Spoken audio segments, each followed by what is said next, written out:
The Bronx celebrates the ribbon cutting of the Bedford Greenhouse. The Bedford Greenhouse is an affordable apartment building with a rooftop garden and greenhouse, which provides an eco-friendly way of living. This project started 8 years ago, which is an awful long time to build new housing, but this is New York. But the real impetus is that there are too many people who are homeless in New York City. And there are too many people who are this close to being homeless. And we are making people homeless faster than we're building new housing.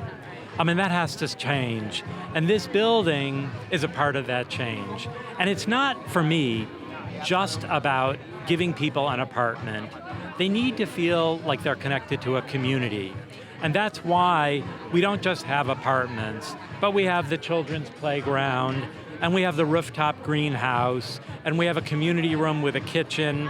And it's why in the new building that we're going to start building this fall, we'll also have a community health clinic that will offer primary care not only to the residents of the building here, but also to neighbors in the community, regardless of ability to pay. And we're going to have a children's library and learning center where the kids that are young now and are going to grow up here get to form relationships and learn and create an intergenerational community as well. Alexis Reid is a resident of the Bedford Greenhouse who was once in a family shelter and tells us how the big change in her life happened. Honestly, my son and I have a 5-year-old son. His name is Kairi. We resided in a women and children's shelter literally 2 blocks down. It's right there on 196 in Grand Concourse. And it's so funny just because walking to the grocery store, just running errands, I would walk past this building every day.